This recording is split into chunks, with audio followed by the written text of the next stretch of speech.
Sustainability reporting standards organized by the Institute of Chartered Accountants of India Sustainability Standard Board, hosted by Bangalore branch. Now I call upon Chairman to please welcome C.A.K. Raghu and Priti Savla ma'am on the dais.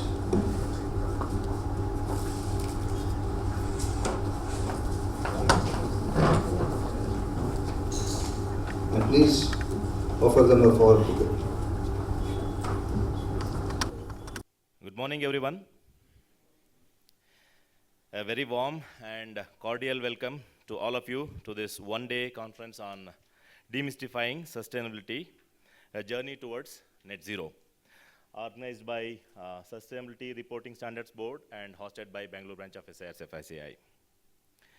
On behalf of Bangalore branch of Institute of Chartered Accountants of India, it gives me immense pleasure to welcome our distinguished speakers, respected dignitaries, C.A.K. Raghu sir, past president of ICAI, C.A. Priti Savla madam, chairperson of SRSB, and all my managing committee members, and especially all the delegates who have joined us today. Sustainability is no longer a concept of the future, it is a responsibility of the present.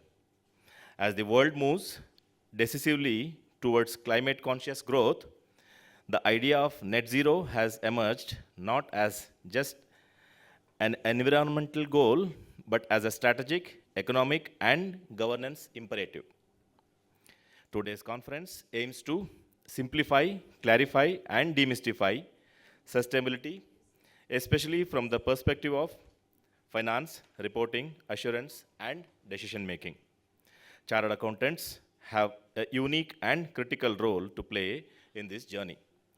Whether it is through sustainability reporting, ESG assurance, climate risk assessment, or strategic advisory, our profession stands at the intersection of policy, performance, and purpose. This conference has been thoroughly designed to provide practical insights, real-world perspectives, and actionable knowledge that will empower us to contribute meaningfully to the net zero agenda.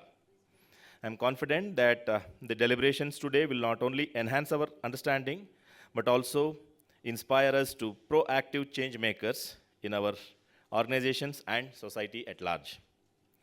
I take this opportunity to sincerely thank our speakers for sharing their valuable time and expertise, our organizing committee for their dedication and efforts, and all participants for being part of this important dialogue. With these words, I once again welcome all of you to this highly insightful, engaging, and successful conference. Happy learning. Jai Hind, Jai ICI.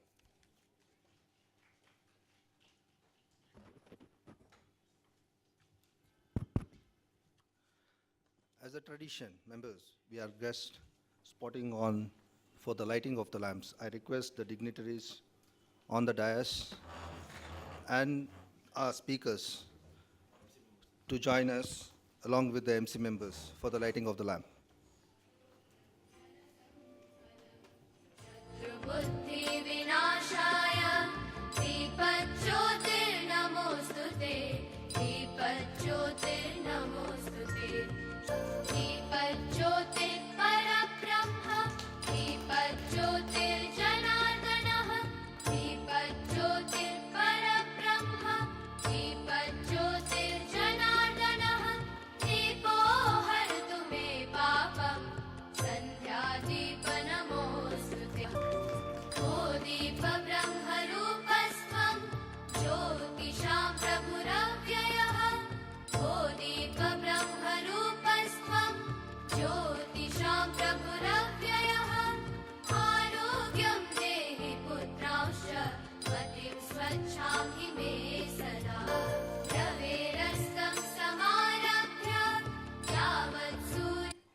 य एष सुप्तेषु जाग्रति य एष सुप्तेषु जाग्रति कामं काम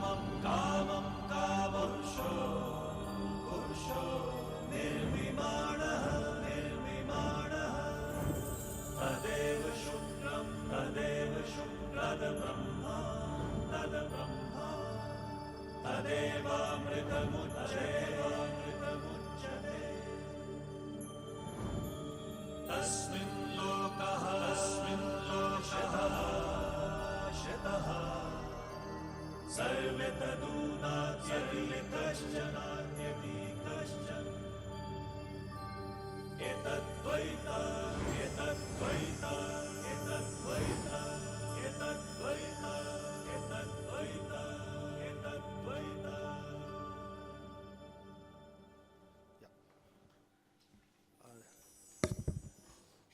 Now I call upon committee member Sri Vinod Garg for the introduction of our keynote address speaker, K. Raghu.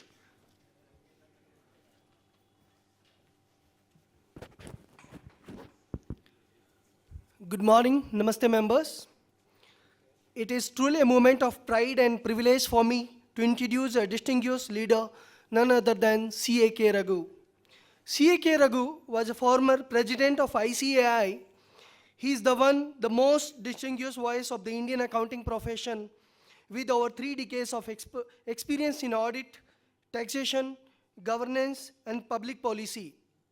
He is recognized for his visionary leadership, institutional integrity, and deep-rooted commitment to the accounting community. Presently, he serves as a senior partner at K. Raghu & Co., a third-generation firm of chartered accountancy based in Bengaluru. The firm is widely regarded for its excellence in audit, business advisory, taxation, and compliance consulting, serving a wide spectrum of clients across industries. C.A.K. Raghu held the prestigious position of Institute of Chartered Accountants of India, one of the largest professional accounting bodies in the world with over 5 lakh members and 10 lakh students during the years 2014-2015.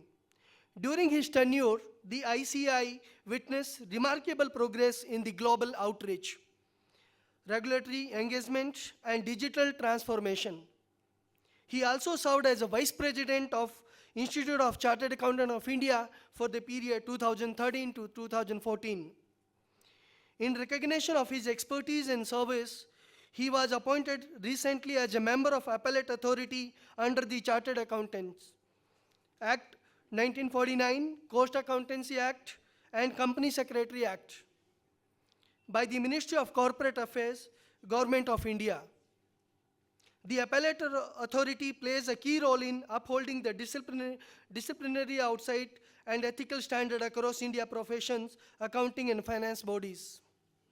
Key leadership position held by C.A.K. Raghu sir, board member and audit committee member, International Federation of Accountants, New York, independent director, Axis Securities Limited. Member SEBI Advisory Committee on Mutual Funds. Member IRDA Board of India. Member National Advisory Committee of Accounting Standards, Ministry of Corporate Affairs. Member Quality Review Board, Government of India. Member in various committees in the Ministry of Corporate Affairs and the Reserve Bank of India. C.A.K. Raghu sir's bachelor degree in commerce, St. Joseph College of Commerce, Bangalore University. Qualified as a chartered accountancy course in 1990, currently a fellow member of ICAI. Honorary member, CPA Australia and Institute of Chartered of Australia and New Zealand. Frequent speaker and panelist at national and international conferences, forum and regulatory panels. Represented India and ICI in over 25 countries, including participation in key IFAC and SAFA initiatives. C.A.K. Raghu sir contributes transit professions practice. He is strong advocate for transparency, accountability, and ethical conduct in both public and corporate finance. His advisory role with regulatory institutions like SEBI, IRDAI, RBI, and the Ministry of Corporate Affairs have helped shape key form and governance framework. He has actively contributed to India's representation of global accounting bodies, strengthened the role of technology in finance reporting, and the constitutionally promoted innovation with the profession. Through his leadership at ICI and the beyond, he has championed the cause of professional independence and the public interest. As a leader, mentor, and the public servant, CAK Raghu has made an indelible indelible impact on the accounting profession in India and abroad. His leadership journey is marked by integrity, dedication, and foresight, inspiring the next generation of professionals to uphold the highest standard of excellence and the ethics. He contributes to serve as a corporate board, regulatory bodies, and the public forum, contributing his expertise to the nation, finance, and the governance landscape. With this brief introduction, I present before you CAK Raghu sir for his keynote address. Thank you. Good morning, friends. It gives me immense pleasure to be amongst you this morning, just after celebrating Christmas. I think all of us have had a relaxed day yesterday, and I'm glad that the Bangalore branch of the Institute of Chartered Accountants of India is conducting a program on sustainability reporting, because today what we find is that the regulators have made it mandatory, at least for the top listed companies, to ensure that corporates have sustainable reporting in their annual reports. And I'm very happy that we have amongst us our Central Council member, Priti Savla, who has come all the way from Bombay to participate in this seminar. Priti is the chairman of the Sustainable Standards Board of the Institute of Chartered Accountants of India, done a lot of work on sustainability reporting, and I'm very happy that she's here to talk to you as to what are the opportunities for you, what the institute is doing, what should be the way forward. Because friends, as you know, this is something very new. Not many CAs are actively engaged in sustainability reporting, but way forward, this should become important, this should become relevant for each one of us sitting here in this hall. And there's a need for us to understand more about what sustainability reporting is, what is happening around the globe, what's happening in India, and what are the opportunities for each one of us here.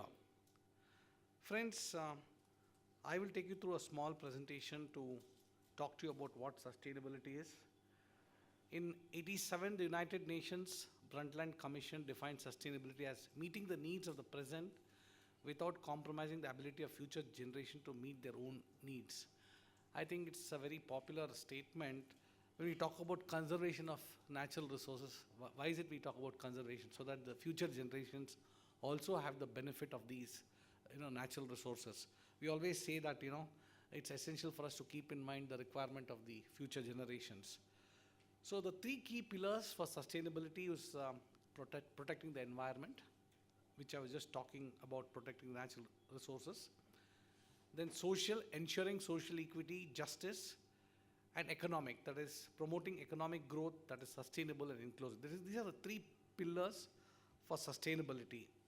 And if you look at the evolution of sustainability, how it all started, when it started, how is it relevant now, it takes us back to 1972 when the UN Conference on the Human Environment discussed about sustainability in Stockholm.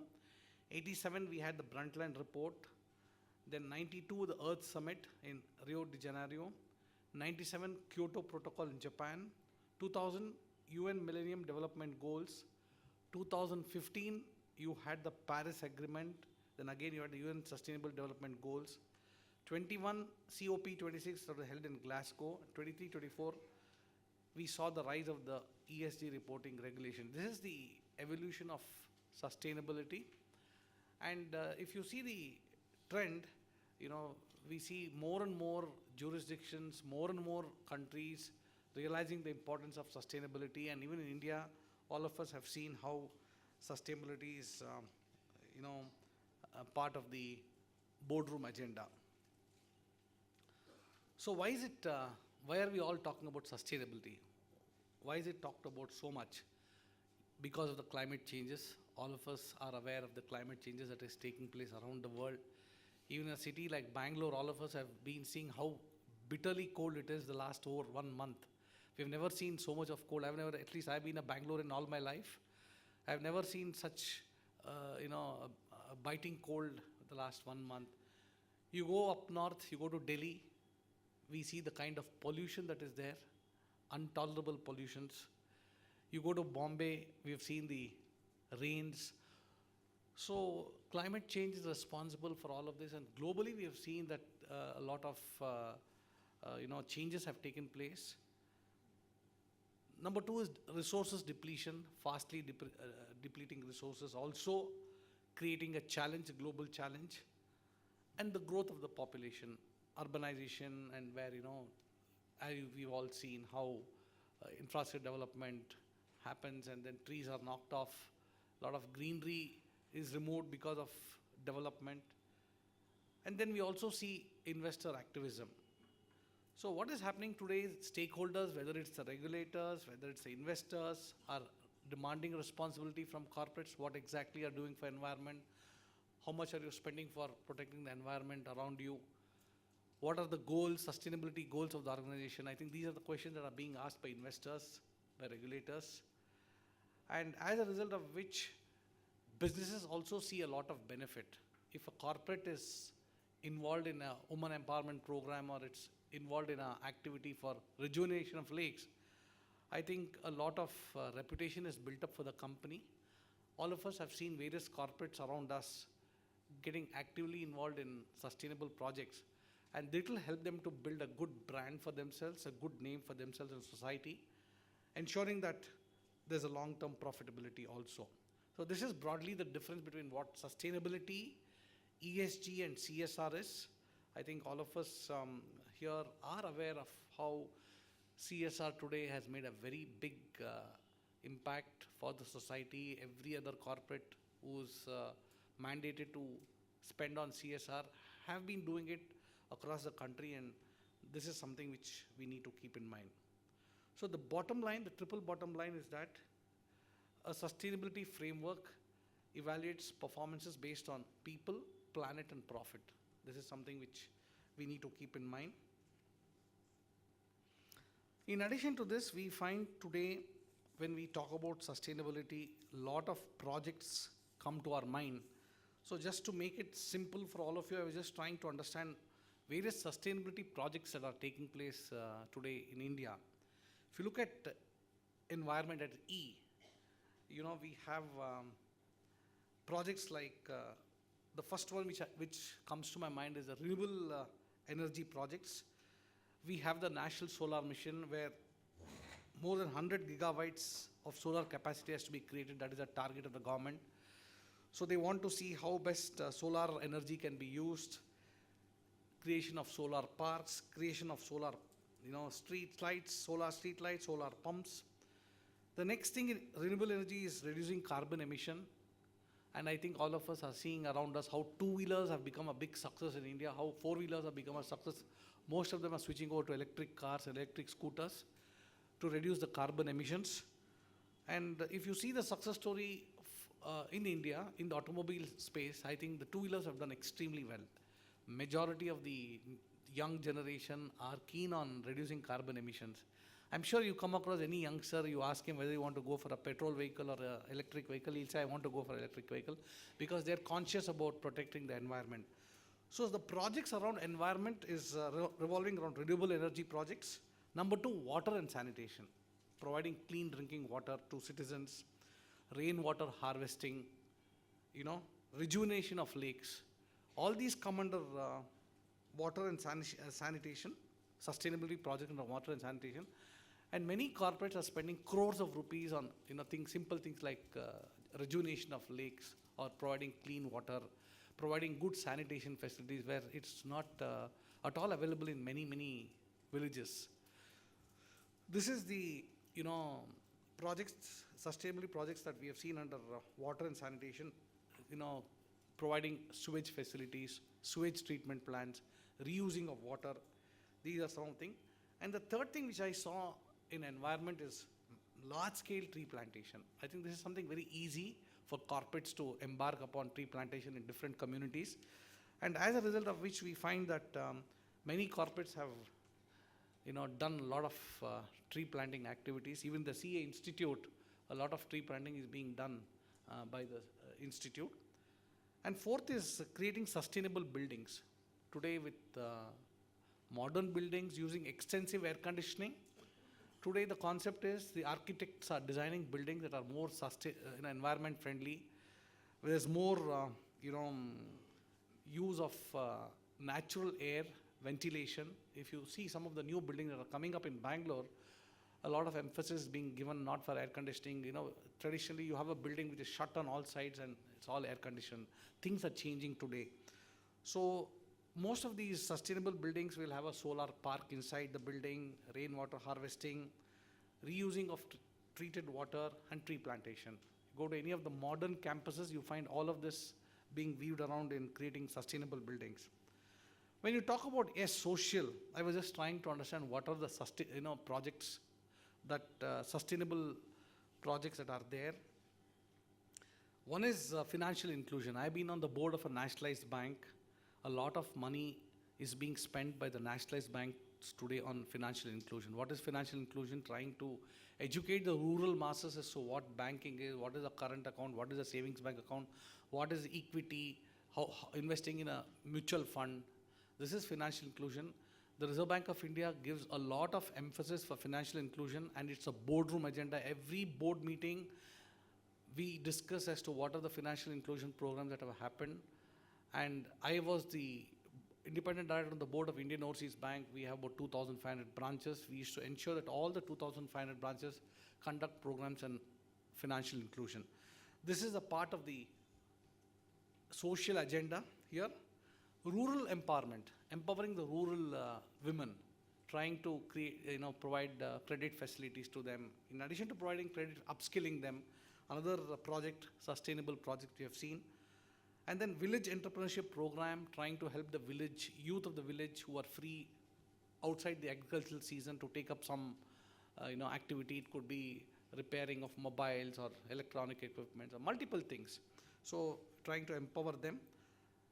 And rural housing. Rural housing is something the government also has given a lot of push. Many corporates have spent crores of rupees on rural housing in tribal areas, especially in the northeast. If you see, many corporates have spent money on rural housing.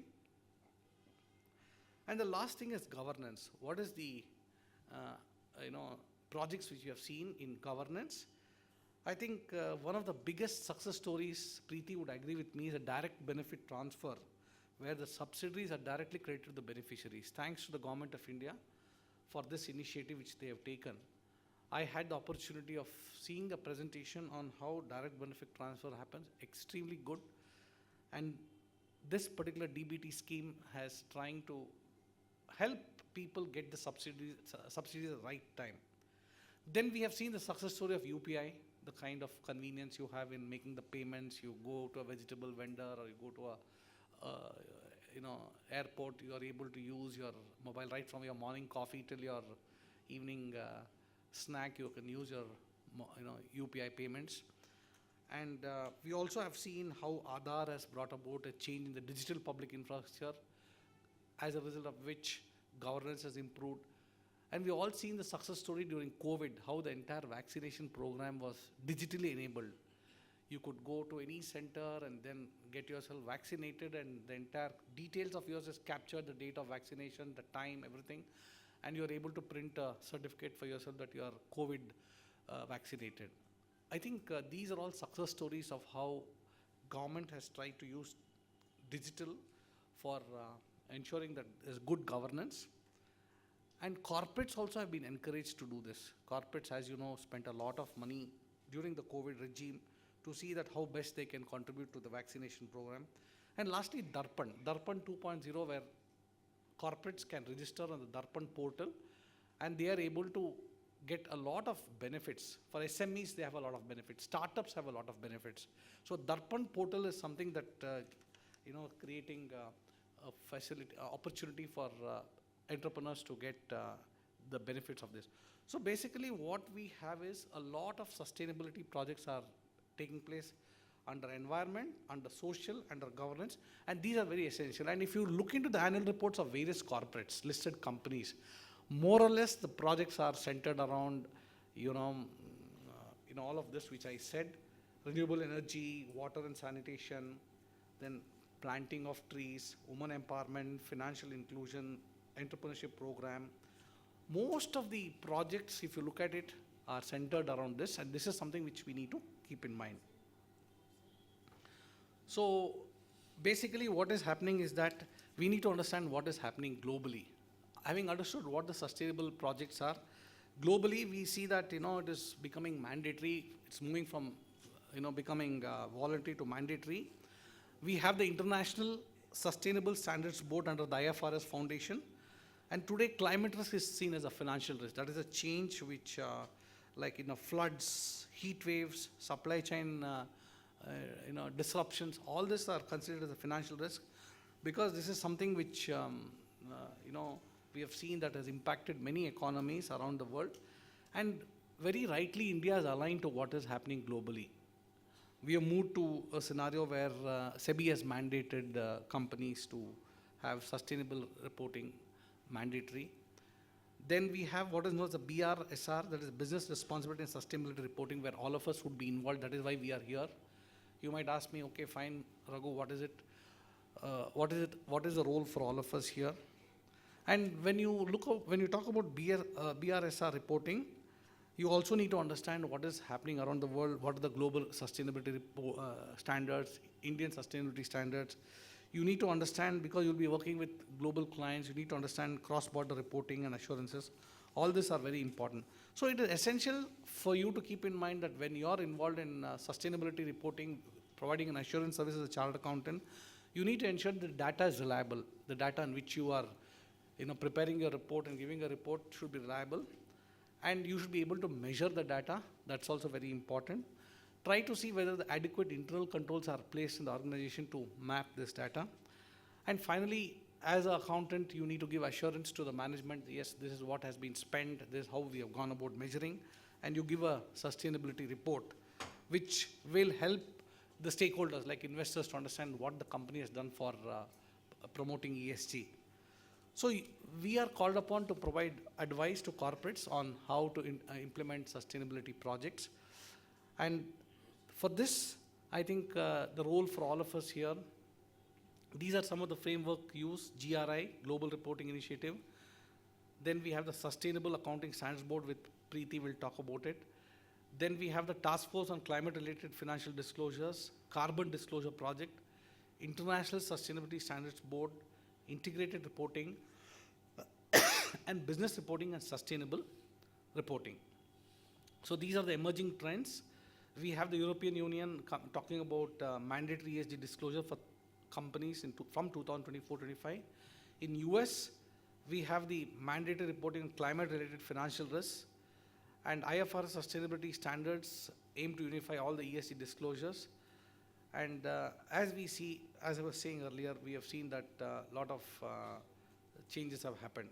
You look into this slide, the last one, SEBI has mandated business responsibility and sustainability reporting for 150 listed companies from 23-24, and this is increasing. So this is something we need to keep in mind. As chartered accountants, we need to understand that there's a future for all of us in sustainability reporting. So we need to have the knowledge of ESG principles. We need to understand how carbon accounting takes place. We need to understand what is happening in BRSR reporting globally.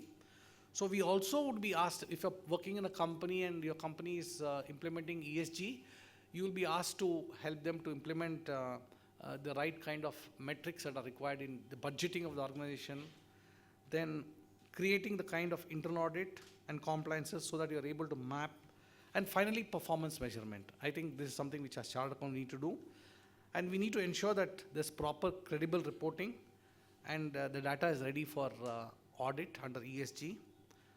And there's a lot of opportunities for you in advisory. You can advise corporates in sustainability reporting. You can head sustainability reporting teams in your organization.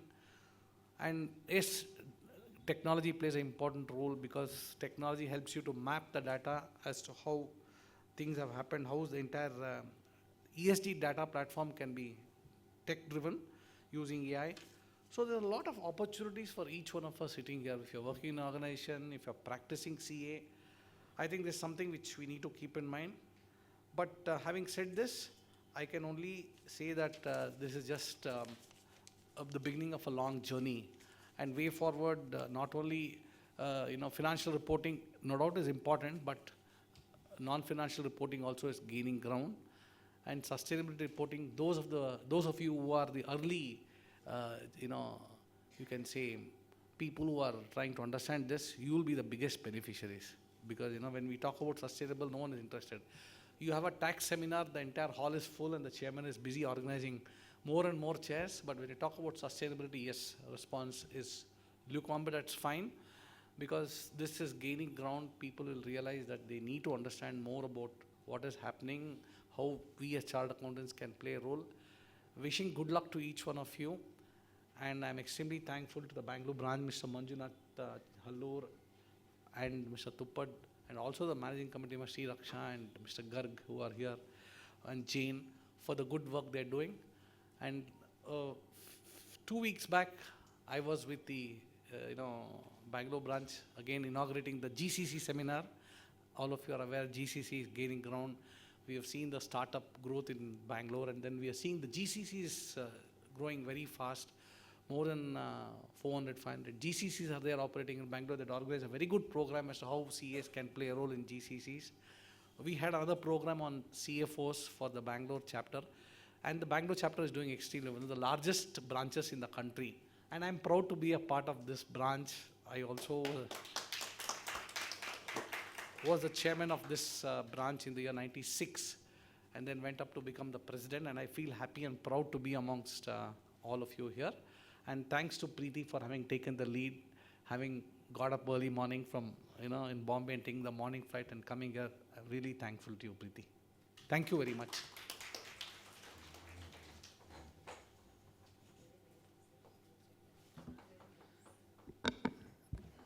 Now I call upon Sri Raksha to introduce our Sustainability Reporting Standards Board Chairman, Priti Savla ji. A very good morning to everyone. It is my honor to introduce CA Priti Paras Savla. She is a Central Council member and also holds key roles as the chairperson of the Sustainability Reporting Standards Board and the Women and Young Members Excellence Committee. She is also the vice chairperson of the Corporate Laws and Governance Committee and Group on Enabling Lifestyle for Environment Life. And she is on the Board of Discipline and other committees. Internationally, she represents India on the IFRS Foundation's ISSB Sustainability Standards Advisory Forum and has chaired the SAFA Sustainability Board. In the corporate world, she serves as a public interest director at NSC Clearing Limited and is an independent director and audit committee chair for several leading companies. Her contributions extend to social impact initiatives as director at the Institute of Social Auditors of India and as governing council member of the Social Stock Exchange, BSE. A noted speaker and mentor, she has been instrumental in launching several noteworthy key initiatives in the Sustainability Board and Women Committee of ICAI. Thank you so much, ma'am. We welcome you.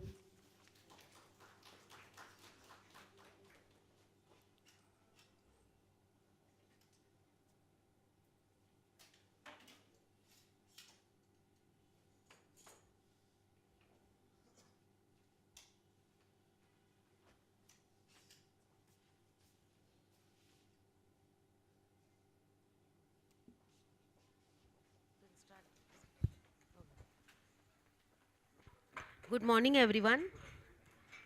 At the outset, let me compliment Chairman C. Manjunath ji and entire team of Bangalore branch for hosting this seminar conference, one-day conference on the sustainability, and they really require loud applause. The efforts which they put for the branch members, students, really remarkable. So congratulations, Manjunath ji. And I really appreciate and thank our own past president, C.A.K. Raghu, for being here and taking up as a keynote and taking up the keynote address, because it has made my session very smooth, because he has set the tone. So thank you very much, Raghu sir, for coming over here, taking time out of your very busy schedule and setting the tone on sustainability. Thank you very much, sir. The first slide actually I will take up. How many of you, we will make this session very, very interactive because I also have gone through the same phase which you are in, which we'll see in our first slide itself. How many of you are aware about sustainability? If you can raise your hand. Yes, not more than 10 members out of a crowd of maybe around 100. Yeah, so next slide. So this slide, if you can set properly, because this is not coming entirely, if you can set this presentation properly. So,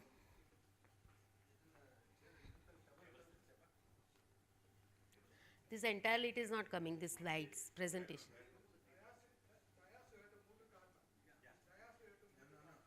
No, this presentation they have to set properly. Yeah, now, just take it up. Yeah. So if someone puts a blindfold on your eyes, and there is one elephant, and you are being told, you just touch this and see and tell what it is. So if you touch, say tail, what you will say? It is rope, right? If you touch, say leg, what you will say? It is a tree, right? If you touch the body, you will say this is wall, right? Right? If you are putting blindfold and touching the elephant, what you will say? And this is all about sustainability, because we don't know anything, and this is the same situation what I was there 4 years back. Raghu sir will be knowing when one becomes a president, and it was the first year in the council when I entered into the first year president. That time Mr. Devashish Mitra called me, Priti, which committee you will be like to be in? So I said, sir, I have a long exposure of branch, then region, right? So more than 10 years. So whatever committee you give me, I'll take it up. So then I was, when the nominations came, I was vice chairperson of the Sustainability Reporting Standard Board, and the same situation. I don't know anything about sustainability, what all it is. And this was 4 years, but then it was like venturing into deep diving, an excellent exposure into it, and what all we have done and what all opportunities are there, we will discuss in next 1 hour. So friends, what has happened, now the Sustainability Board started reading what all, because the role at the Central Council about policy decisions, making the regulatory requirements and all. So the first meeting, it was in Delhi, and I was been given a task to respond to the white paper of SEBI. So what happens whenever anything comes about income tax or GST, anything. So we make a group, and immediately, and we know excellent members, specialist members, and we give the response. However, in sustainability, there is no one who is having such a specialized knowledge. All the committee members are from abroad. So then what I did, I have taken this white paper, which is to be responded to SEBI. The timeline is 48 hours.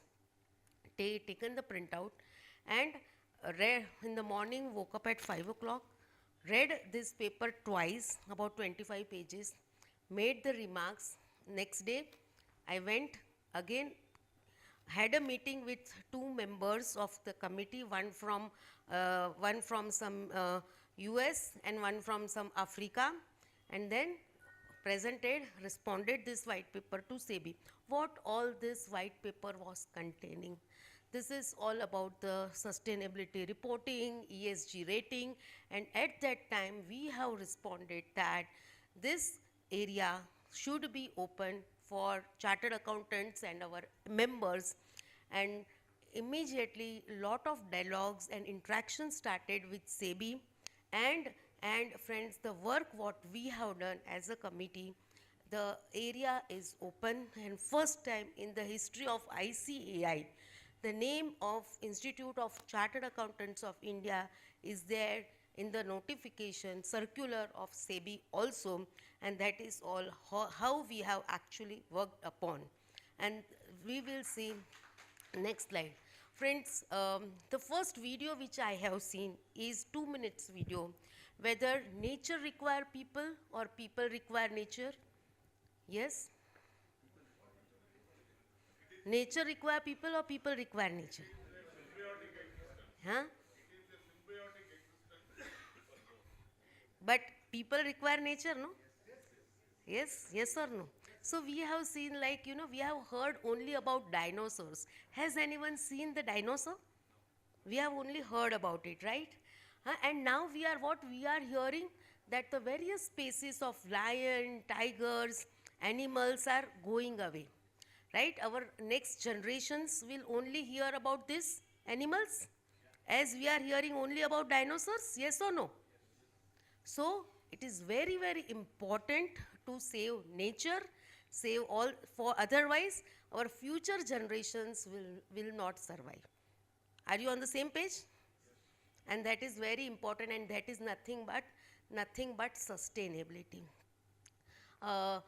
See, there are various surveys. If we see the next slide, I'm not going to read the slides. We will see all the practical examples so that it becomes easy for everyone to understand the sustainability. This is one survey which has been taken for the investors, so that these investors, like across world, they want some sustainability reporting should be there, and it should be made available to the public, and all the investors also want the sustainability, right? And the board commitment towards sustainability, growing ESG funds, climate risk investments, and the growing disclosures. So these are the survey results. All of you invest or do trading in the shares? Yes or no? Let us make this very, very interactive. Do you invest in the shares?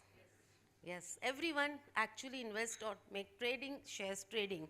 What we see when we invest into the shares? What we see? Growth, yes. What we see? What we see? What fundamentals? First is financials. Whether the company is doing profit, we actually invest. Anyone who is investing in the company in which the company is doing loss? Yes or no? If the company is doing profit, we will invest. The entire concept is a profitability. It is a concept of 3P, as Raghu sir has actually included in his presentation as the concept of 3Ps. That is profit, people, and then planet. So what is all about? First is profit. No, then people. Their employees and all people, the stakeholders, and then planet. That is how the hierarchy. Now the concept with all the investors demanding everything, the concept is actually in reverse order. First is planet, then people, and then profitability is how the concept is growing up. And this is how all about sustainability. All of you are on the same page? So then why achieving, what are the benefits of integrating sustainability in the business? If you can see, what is the competitive advantage you will get, if it is a stakeholders' interest, stakeholders are happy. Who are the stakeholders?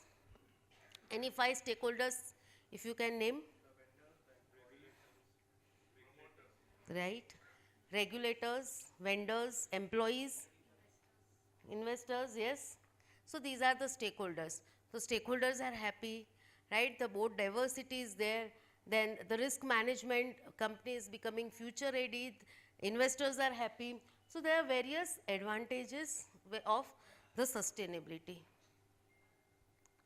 So sustainability is all about ESG, that is environment, social and governance. As Raghu sir has already taken all this ESG concept, I am not going into the depth of it, but we will see in the later slides what all are actually covered into. These are all non-financial reporting. We have the single format schedule 3 for the financial reporting, but this is non-financial reporting. It is everything is environment. So we have recently from sustainability board released one calculator, which is carbon emission calculator. And what it is calculating, that how much carbon is emitted. So why the importance of sustainability is growing and given so much. So in India, so our honorable Prime Minister Narendra Modi ji, in the Glasgow conference in Paris in the year 2021, where the leaders from more than 120 countries have come together, has made the commitment that India will become carbon neutral by 2070. What is carbon neutral, sir? Everyone? What is carbon neutral? What is carbon neutrality? Yes, anyone? No speakers will speak. What is carbon neutral? So carbon offset means whatever carbon dioxide is being generated from the fuel or from burning the fuel, petroleum, diesel or electricity, so that will be offset. That much oxygen has to be there, so that India becomes carbon neutral by 2070, and by that, by 2030, Panchamrut are to be followed, which is like to make the India carbon neutral. And for that, the regulatory requirements have come in, so that starting with the corporates and then growing from say top to bottom and from each industry houses. So, and what all regulatory requirements have come in. So that is, it is mandatory. All of you are, when you have said you are investing in the shares of the company, you see the balance sheet. Have you seen in this, along with this balance sheet, the annual report BRSR? That is Business Responsibility and Sustainability Report, which has come, which is mandatory for top 1,000 listed companies, and it is actually becoming a part of annual report, which contains all those clauses which we'll see in the next slides. And that is where we have to see, along with the annual reports, how this concept of 3 Ps is first planet, people, and then profit comes into picture. And accordingly, the mandatory, so the regulatory requirements have come, and it is like a call from the nation, and along with that, the assurance is also mandatory. On glide path method at present it is mandatory, that is called BRSR core, that is 9 principles on this BRSR core, which is mandatory for top 500 listed companies at present, and from next year it is for top 1,000 listed companies. And value chain is also becoming mandatory. However, it has been deferred at present. What is value chain and what is circular economy? If I can say, India has been following the sustainability, this circular economy from since the culture of India is like that. Following this sustainability since long. The circular economy, if I can give you a simple example, if you buy a shirt, what you will do? If you buy a shirt, the new shirt you will wear outside, outside. After maybe say 6 months, 1 year, then it is becoming little old. Then you will wear in-house, because it is becoming old. And then what will happen? The last use of any shirt will be like, using like as a phadka. And this is nothing but a circular economy, what the Europeans give the word. And now India predominantly and the culturally always used to have the food on the banana leaf, right? However, and now the Europeans are like, teaching, that what all sustainability and all, because they always feel that they are always a step ahead. But India, culturally, we are following this sustainability since from our Purans, the decades and centuries ahead. So this is nothing but these fancy words we have to actually understand and see how best we can practice into it. So at Sustainability Reporting Board, this we have introduced this carbon emission calculator. So for example, in this hall, how much electricity is being utilized? So number of units, if you put automatically how much carbon emission. In your office, at a household, how much carbon emission by use of vehicles. So 13 points we have added in this calculator. It is free of cost. You can visit sustainability website and actually see how much carbon is emitted from by you, by your office, by your home with this carbon emission calculator. Similarly, we have also come out with, we are coming out with one tying up with a tool for sustainability reporting, where if you put the figures and the data, the automated reporting will be there, which will be free for the first report for all the members. So that is also, that arrangement also we have made for the members. So as a sustainability board, we have 3-tier role. So first is interacting with the regulators. We interact regularly with the regulators like Security Exchange Board of India, and we have done a lot of work along with whether to bring this BRSR, like we have done back testing of certain BRSR for them, so that they wanted to come out with assurance BRSR core. Then we have formed the regulatory requirement of listing of NPOs on social stock exchange. We have formed social audit framework, so 16 social audit standards. So entire regulatory requirement for this social impact assessment. We have come out with the Institute of Social Auditors of India. For BRSR core, we are coming out with BRSR assurance standards, sustainability assurance standard, where we have made a group where SEBI is also part of it. So whatever the requirement of the regulator, we are in connect with IFSA as well as RBI, because they are bringing out this bonds, green bonds. So regulatory requirement for the green bonds. So all those things we are continuously in interaction with the regulators. For the profession, what all regulatory requirements are coming, accordingly we bring for our members, capacity building for our members. So we have certificate course on sustainability and BRSR, where 30th batch is going right now, and more than 3,000 members have been participating in this. So you can also join that. Roundtable conferences and these kind of conferences, webinars, continuous around 40 webinars also we have done in this year. So continuous exercise is to upgrade our members on these areas. We are also for the corporates for making this sustainability as a strong pillar. We have come out with best sustainability reporting awards, and this is the fourth year of the award, where more than 180 companies have nominated themselves. This is the highest number of companies nominated this year for the awards. So see, these are certain initiatives for our members, for the profession at large. Friends, our sustainability board is the pioneer in the world. First in the world we have formed, and we have received the best sustainability board award by United Nations, where 70 countries have nominated themselves. So these are certain initiatives. As I have already discussed, it has tone of the top, as Prime Minister wants this sustainability and India to be the carbon neutral, and all the regulatory requirements have been formed.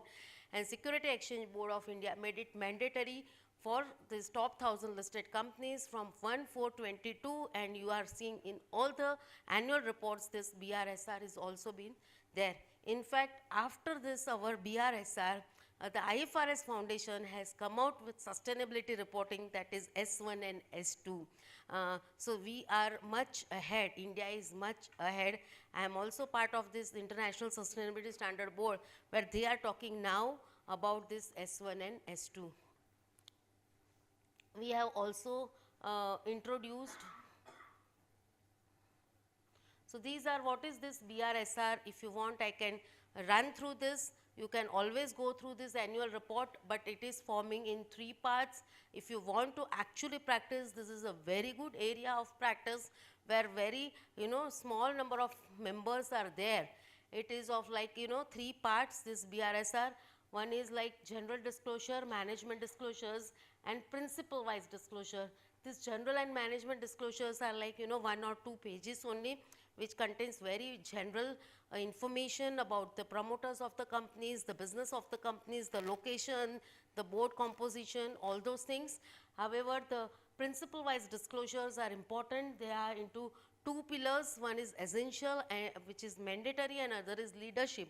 So leadership is like not mandatory at present. However, various companies are also reporting into that, and there are about 145 questions which are required to be reported and answered. So these are like snapshot of all these 9 BRSR principles, which are divided into essential and leadership. I am not going, you want me to go into details? Correct, we are coming to that. Yeah, that also we are coming, that is also available. We have one slide on that. So these are like ethical business. These are all non-financial reporting. It is measuring that environment means how much carbon is emitted. Then it is like environment, then water consumption. Raghu sir has already covered that water consumption into it. Then social, like, how you are actually taking care of your stakeholders, your employees, whether it is a top but bottom approach or involving employees in decision making, the gender diversity, board composition, then human resources, then the policy, human resources, and that policy regarding them, public policy. So all those things are covered in this stakeholders and the social and the governance, whether all laws, rules, regulations are being followed. All those things are to be reported for this governance part. So these are like, ethical business practices, the product stewardship, then employees well-being and engagement, the stakeholders engagement, these are like social part, the human rights, again a social part, the environmental stewardship, then public policy advocacy, then inclusive and equitable growth, and customer focus. So nowadays, if you see, one of my friend had come to me, and he said that I have purchased a new washing machine and it is not working. So I have called twice, thrice to the dealers. However, no one is responding. He directly put in the social media, in that LinkedIn, the Twitter. This is how this kind of the customer service is not good, and we are not having any support from the dealers immediately after purchase. Immediately, once he put in the social media, within 1 hour, he got the call and his problem got resolved, and he was being told to remove all these things from the social media. So these are, this is all because they have to now report about this customer satisfaction, and so these are the principle-wise details which I will send these slides to all of you so that you can actually go through. I'm not going into details of it. So we have seen, so sustainability reporting, sir was referring to this. So we have at Institute as Sustainability Board, we have brought out this maturity model, where what the report is containing, we have to just put this report in this maturity model, and the model will automatically give the feedback and the answer at what level the company is, right, whether it is in sustainability. If the company is getting 75% plus marks, score, then company is like, highly sustainable. They are matured in this sustainability. Up to 25%, then It is like only at a formative stage. They are getting involved with the sustainability. 26 to 50% they are at emerging stage, and if the score is 51 to 75, then it is established stage, and the last topmost is leading by an example if it is a 75% plus. So this is the SRMM version 2 we have released. We are also in the process of releasing version 3.0. It is available free of cost on the website of the institute, our sustainability board.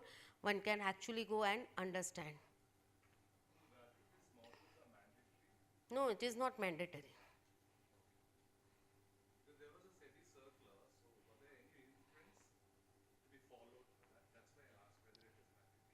Not at all. This is for understanding purpose.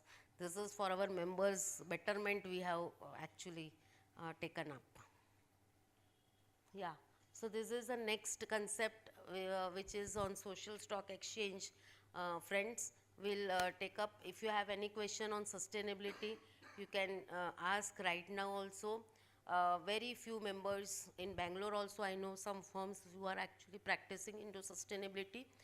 Very few, on the tip of finger actually we can see how many are actually practicing, but it is a huge scope. Now once the value chain is becoming mandatory, what is value chain, right? Now the companies are already started making understand their suppliers. Value chain means the company, for example, a large listed company for whom this BRSR is mandatory, they have to ensure that the vendors from whom they are purchasing, 75% plus vendors in value terms, if their purchases are say 1,000 crores, at least 750 crore plus of their purchases should be sustainable compliant vendors.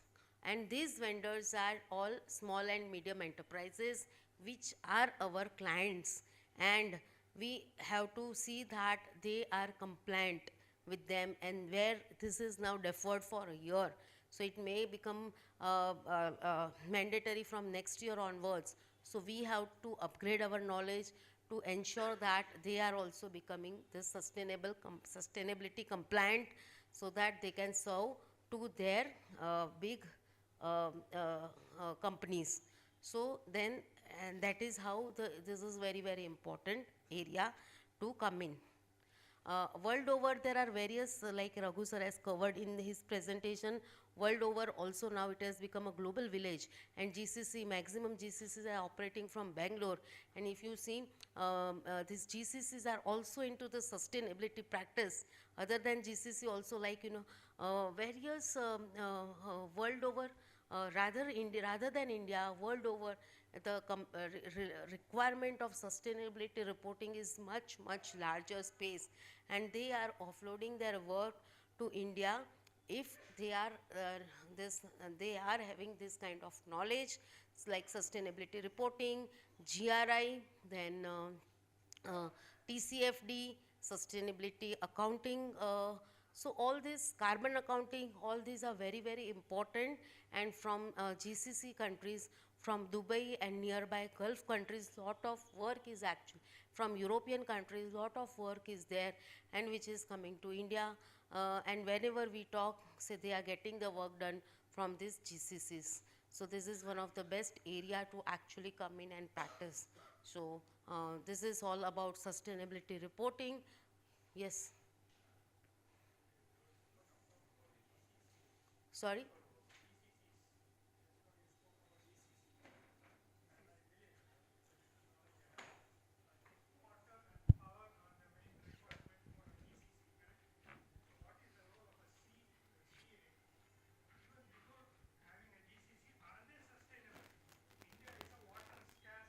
One second, if you can take mic and speak. Is it on? Hello, yeah, thank you. See, we are talking about the Western economies offloading their work to GCCs, which will come up in future and which are already there in India. Now, I believe, with my little knowledge, GCCs require a lot of power and water for the cooling and the ripple down effects. What require lot of Water and power. Huh. Now, what is the role of a CA on the sustainability of the GCC itself? Because it also consumes power and water and all scarce resources which you are talking about. Correct, So, what is our role in that? correct. So this is. Not just setting up GCCs, okay, it gives employment to different No, it is not thousands of about people like- and all that. Thank you. Correct, correct. So I think I am clear. I understand your question. Thank you. What is the role of chartered accountant? The role of chartered accountant, like if you are connected this question with reduction of the power. So it is not, it is all about like, if you see, I give you an example, Vari, right? So if you see what is the, very simple example, everyone will know. What is the share price, stock price of this solar companies in last 4-5 years? Right, has increased tremendously? Yes or no? Why it has increased? Why it has increased? Because lot of companies, lot of people have started using this alternate energies. Yes or no? Yes or no? Yes. So when India whole as an economy, including chartered accountants, start using renewable energies, alternate energies, right?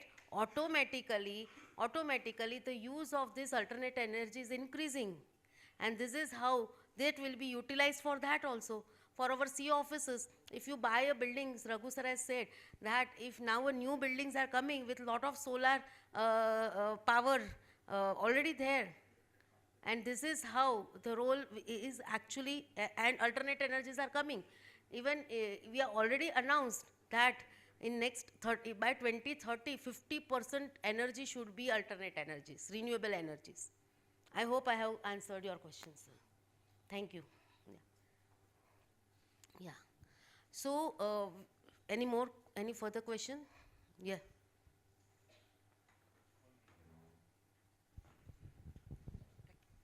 Ma'am, last month, like in the month of November, I attended one conference, ICC conference in New Delhi. There they were saying that European regions, because of the sustainability regulation, it killed many of the businesses. But how is it looked in India? How is it encouraging business to come? Thank you. So, earlier, we people, giving a simple example to answer this. Everyone was using like plastic bags, right? So now which bag you are using, madam? You will prefer cloth bag or jute bag? Yes or no? So what business has increased? Right? Understood? So similarly, it happens with everything sustainable.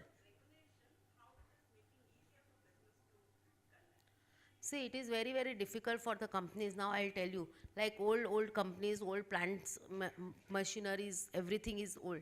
Now they are making it automatized, right? They are bringing now the water pollution and all. Earlier the garbage, everything was offloaded to some in the water, like, So everything is now changing. And because of that, new requirements are coming. Right, and because of that, the those businesses support system is, backward integrations are happening, and that support system is bringing up. Yeah, yeah, yes, yeah. Shall we move to the next concept of this social stock exchange, friends? We'll take up in next 5 to 10 minutes, and yeah.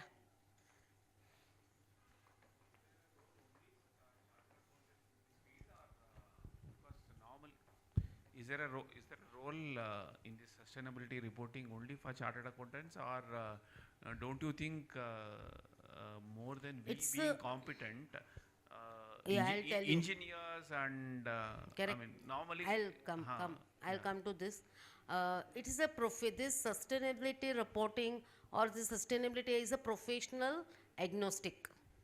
It is not only for chartered accountants but environmentalists, because certain things CAs are everywhere, whether it is AI, whether like in this if you see this exchanges also, no, in exchange it is highly technology driven.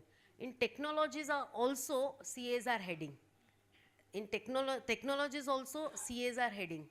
Similarly, sustainability also, it is an area not only for environmentalist but also for chartered accountant when the assurance is coming, and it is a professional agnostic.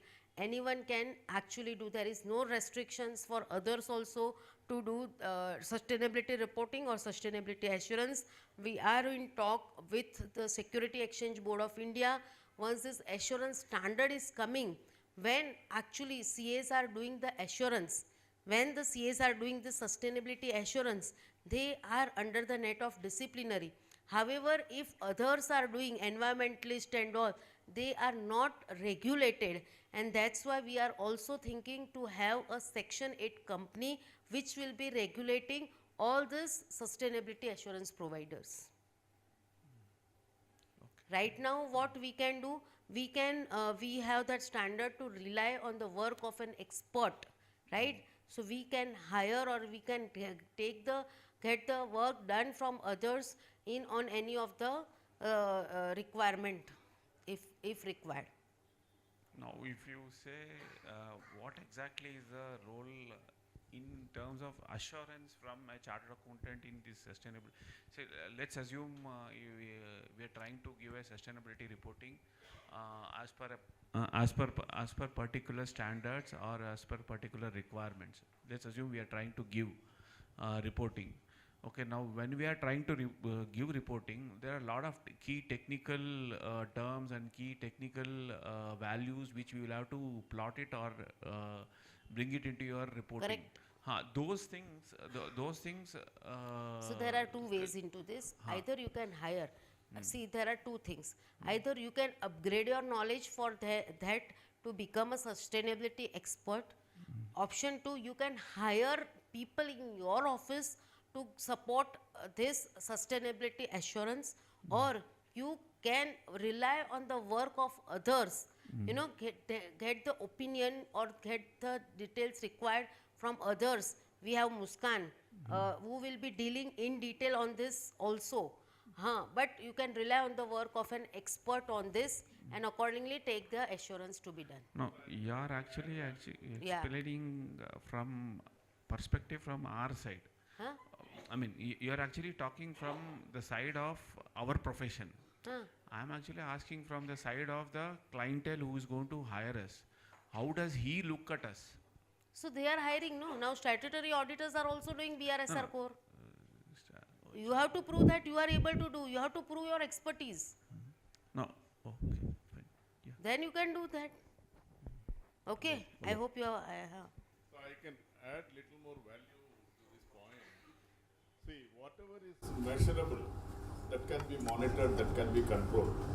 And as chartered accountants, we are experts in measuring, number one. Number two, the BRSR reporting, Section A, there is a space, maybe question number 25 to 26, whatever it is. What are the key areas where the company identifies the risk and opportunities? You can say this is a risk, this is an opportunity, or risk or both. So this area, you have to also say whether the financial risk is there. Are you positive in financial or are you negative? So in those areas, chartered accountants excel others. See, when it comes to financial reporting or financial highlighting a particular risk aspect, we excel. So as Madam told, when we collaborate with others, other engineers or other experts in that, then our reporting becomes more meaningful and more valuable to the corporates, and corporates prefer. In fact, I am practicing sustainability now. Thank you. Thank you, sir. Yeah. Any more? Or we move to the next topic for the day?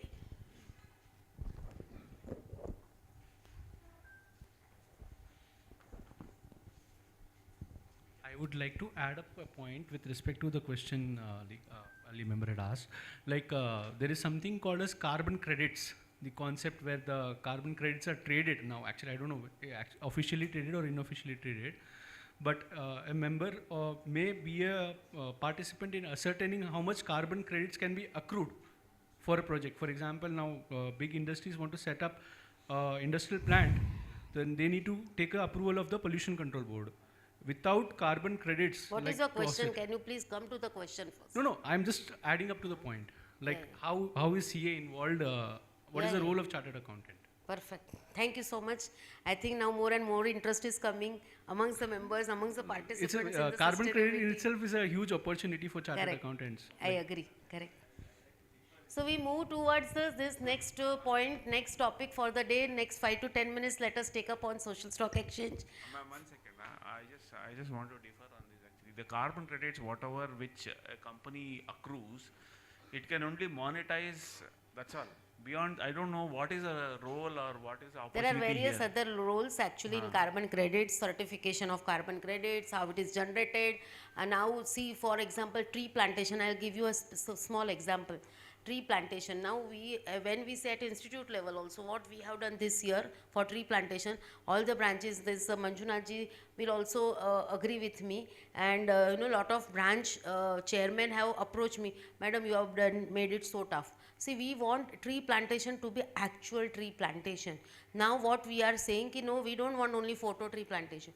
We want that geo-tagging also should happen. We have to see 3 years.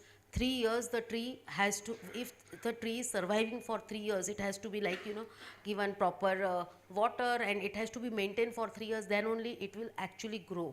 So it is not like that we are doing tree plantation like thousands or lakhs of tree plantation.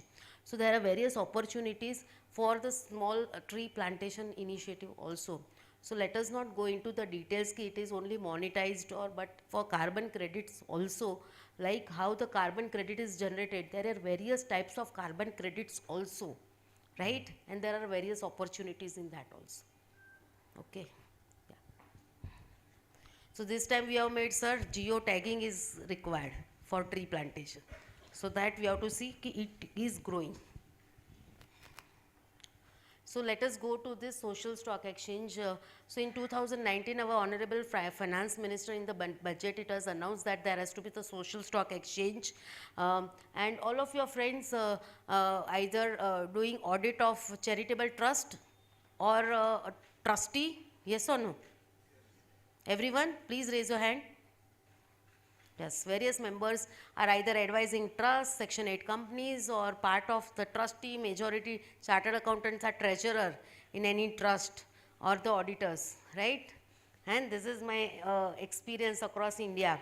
So this is like in 2019, our Honorable Finance Minister Nirmala Sitharaman ji has announced about this concept of social stock exchange. At present, it is there in 7 countries of the world, and then we are there. Nothing has happened because of the COVID and all.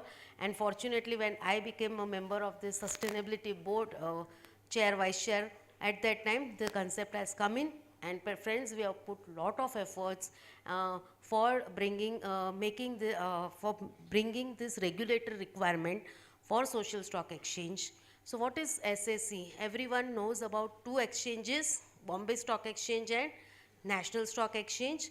So this is SSE is a part of both the exchanges, and this is NPOs like charitable trust or Section 8 companies working in 16 thematic areas can register and list their NPO, non-profit organization, on the social stock exchange and raise the funds. Right now, for example, I'll give you a small example again, story.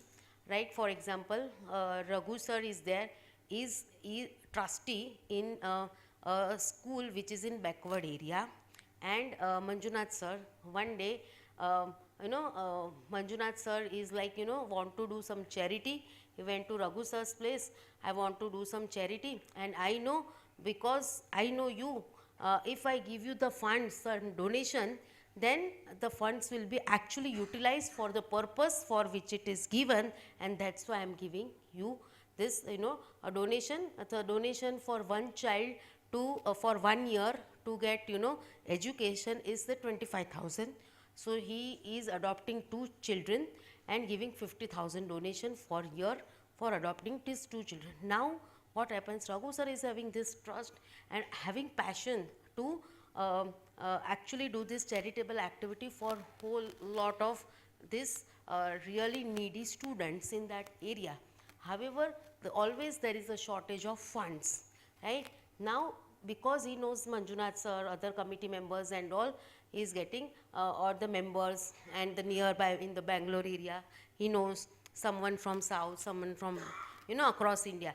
However, if his trust is registered with this social stock exchange, it will be seen that yes, this trust is doing such a wonderful activities, then and the funds are being raised, and he will get lot of funds from the the public across India, even if he is he is not knowing these people personally, and that is the strength of this social stock exchange and raising the funds.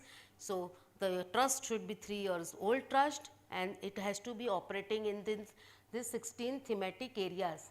Which are these 16 thematic areas? This is not working. Which are these 16 thematic areas? It is like 17 UN SDGs. It is for charitable purpose, for education, for medical, for supporting the startups also if some NGO is there. So that also will be considered, and you can register on social stock exchange. So these are 16 thematic areas, and we have a special session also. They will deal into this, and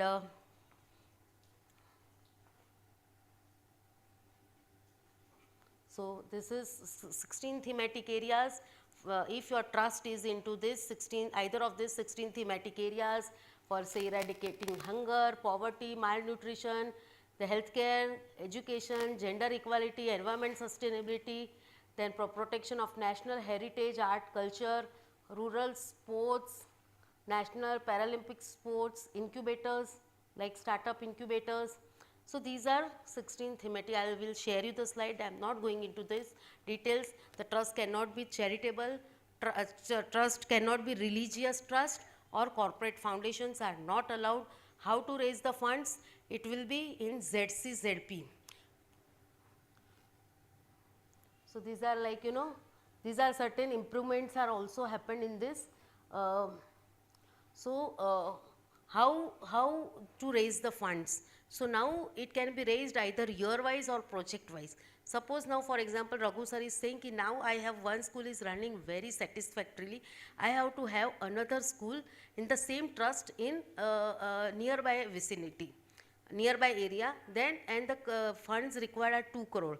So then the construction period will take about say 2 years. So funds can be raised in the form of zero coupon, zero principal instruments, 2 crore.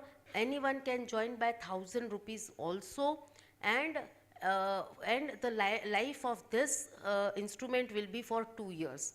You have to give the prospectus and everything. Now sir is saying, no, I want that in this school only more facilities are required, and for that 1 crore is required, and it will take 6 months. So for that project also funds can be raised. These are non-transferable instruments. This is as good as donations. So we are in talk with, so I am part of SEBI, this Social Stock Exchange Committee. We are in talk with Ministry of Corporate Affairs, because the corporates have mandatory CSR, and now the funds are 30,000 crores to allow this section 135 funds for this activity also, so that a lot of initiatives and activities can happen in social stock exchange listed entities, and this is allowed for profit enterprises also. If your motive is profit, then also it is not section 8 company, then also it will be listed as a social stock exchange company, and the shares will be traded. So this is a whole concept. We have a capacity building fund which is in NABARD. They are 100 crores fund, they want to make it. Right now it is 30 crore funds. So whatever NPOs, the first listed NPO, the first listed NPO is from Bangalore only. There are about Unnati Foundation. There are about 100 NPOs which are registered, and about 12 plus are already listed. Around 14 are listed, and the first listed NPO is from Bangalore, Unnati Foundation. Second listing also they have done. So these are certain initiatives which as an institute, as a members, we have to give one exam, which is a social auditor exam, which is taken by NISM, and we have a Section 8 company, Institute of Social Auditors of India, which is subsidiary of ICI. You have to register over there, and then you can start the practice as a social auditor. Impact assessment is mandatory, which is again non-financial audit. Impact assessment, whether how the funds have gone, whether it is utilized for the purpose for which. So main concept is all about the transparency, the visibility. Once our NPO is registered and listed, the visibility will be huge. Huge transparency and huge confidence is there, and trust can actually do well once they are listed. So these are certain initiatives I have rushed through because there are other speakers are also there. Actually, we can go on and on. This is a very special subject to my heart. I'm the first social auditor of India, and we can go on and on, but we have other sessions also. So I really thank the branch, Bangalore branch, Manjunath sir and entire team, all Raghu sir for being here as a chief guest and taking up on sustainability, all the participants for making this session very, very live and interactive. Thank you very much.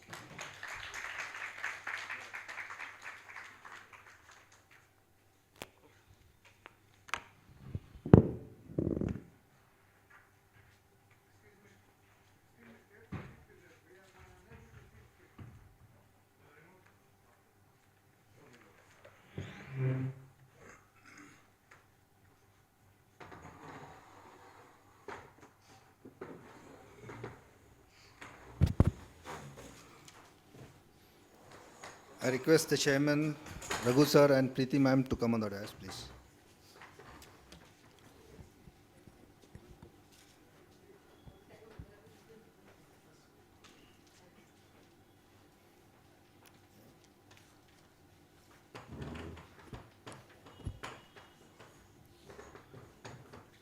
Before we go for the vote of thanks, I would request Chairman, Bangalore branch and Priti ma'am to jointly present the memento to the K. Raghu sir.